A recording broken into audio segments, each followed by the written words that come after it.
Hi, everyone. I'm Elaine Quijano. Democrats say a key witness in the impeachment investigation provided damning testimony behind closed doors Tuesday. Bill Taylor is the top U.S. diplomat in Ukraine.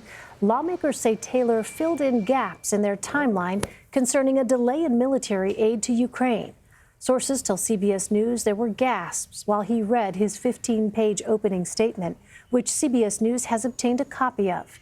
In it, Taylor told lawmakers it became clear to him a meeting between President Trump and the Ukrainian president was dependent on an investigation into a Ukrainian gas company known as Burisma.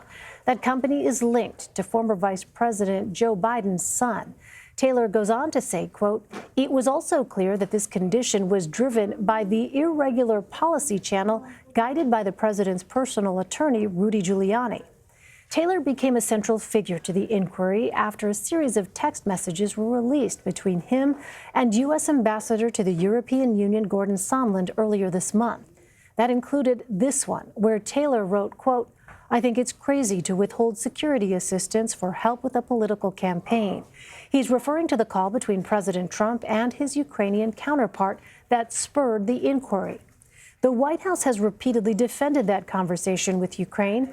Mr. Trump said earlier this month Senate Majority Leader McConnell read a summary of the call and told the president he found it to be, quote, "innocent."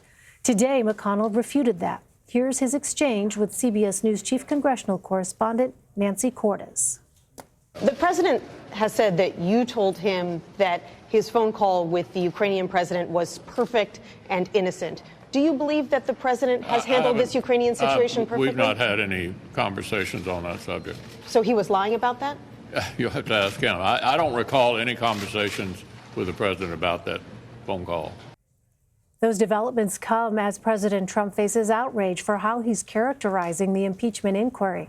On Twitter, Mr. Trump compared the inquiry to a lynching. The word lynching is typically associated with the racist mob murders of African Americans by whites in the U.S. He's now facing criticism from both sides of the aisle for the comment. Let's bring in Francesca Chambers and Jennifer Haberkorn. Francesca is a White House correspondent for McClatchy, and Jennifer is a congressional reporter for the Los Angeles Times. Thank you both for being with us. Jennifer, I'd like to begin with you. Bill Taylor's testimony has been described as, quote, damning. I know that you reported on this. What did lawmakers specifically learn from him?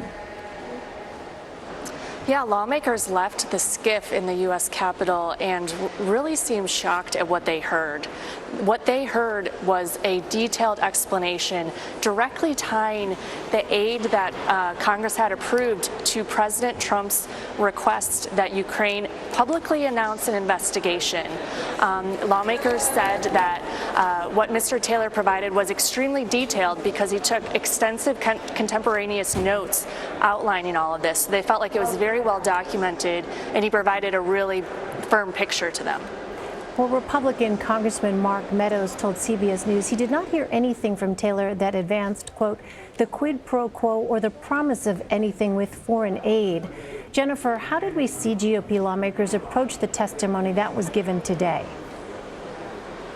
Yeah, I talked to a couple of Republicans today afterward. They said that they felt like what the testimony revealed really cleared Trump. The problem here is that obviously we're not in the room. We only see the opening statement and we get some descriptions from lawmakers. In fact, a lot of lawmakers say that they can't talk about the testimony. That hasn't prevented some details from coming out. But Republicans, gave no indication that they were going to do anything besides defend the president when they left the testimony today. Well, the acting White House chief of staff said last week there was a quid pro quo when it came to withholding military aid unless Ukraine investigated the Democrats, the DNC server. Mick Mulvaney has since tried to walk back those comments. However, Francesca, you reported on how Mulvaney's future is now uncertain. How can we expect his role in the administration to shift moving forward? Well, Mick Mulvaney, to this point, had been in a pretty safe position. He played cleanup on a Sunday show. He had also sent out a statement. Everything that I had heard from inside the White House from officials was that he wasn't on the chopping block. Of course, anything can always change with President Trump, and we certainly haven't heard the president go to bat for Mick Mulvaney this week. Every time he's been asked about him, he's sort of dodged on the question and hasn't used those opportunities to profusely praise his acting chief of staff, who, by the way, remains acting chief of staff. He never was made the chief of staff, and they've always argued that that's not significant. But this week, at a time like this, given what happened to Mulvaney, it is a relevant point. Well, the Defense Department official who oversees Ukraine is scheduled to testify tomorrow. The Pentagon has repeatedly blocked witnesses from appearing before Congress as part of the inquiry. Jennifer, can we expect Laura Cooper to be any different? As of now, she is expected to show up defying that order from the Trump administration to not participate. It's been interesting because we've seen that cabinet level officials have stuck with the president and have not testified, but lower level, more career oriented folks inside the administration at agencies like the Defense Department and the State Department have been willing to testify. So Democrats are looking forward to hearing that testimony. One question I have now is, how long this inquiry is going to last. The Democrats keep hearing from witnesses who provide clues to additional witnesses that they want to hear information from, which is really pushing this inquiry perhaps a little further into the year than Democrats had originally hoped when they announced it just nearly a month ago. Well, there are multiple reports today that Ukraine's regional rivals negatively portrayed the country to President Trump. Those rivals include Russian President Vladimir Putin and Hungarian Prime Minister Viktor Orban. Francesca, can you put into context for us, is this how foreign policy is typically conducted? Well, within this White House, it's been flowing from the top down, really, not in the same way that it would out of the State Department. And this is a very good example of this, with Rudy Giuliani, the president's personal attorney, getting involved in this situation with Ukraine in the investigation and being asked by the president directly to get involved, coming up in that conversation with Volodymyr Zelensky. That is pretty unusual, and that is something that hasn't been lost on lawmakers as they look at whether or not they should vote on articles of impeachment for this president. Well, as we mentioned at the top, there has been sharp criticism after the president called the impeachment inquiry a, quote, lynching today. Francesca, how is the White House responding to the criticism of those comments? Well, Hogan Gidley, the deputy press secretary at the White House, said today that the president was in no way trying to compare any horrific events in American history to his own situation, while maintaining that what is being done to the president is extremely unfair, which has been the White House line for quite some time, is that it's, quote, a witch hunt. At the same time, you have lawmakers, even Republicans, as you noted earlier, saying that it wasn't an artful phrase given the history of the word lynching, and that would include Tim Scott, a black Republican in the United States Senate. Well, I want to play some reaction from members of the president's own party to this. Let's listen to some of that. Yeah, this is a lynching in every sense. This is un-American.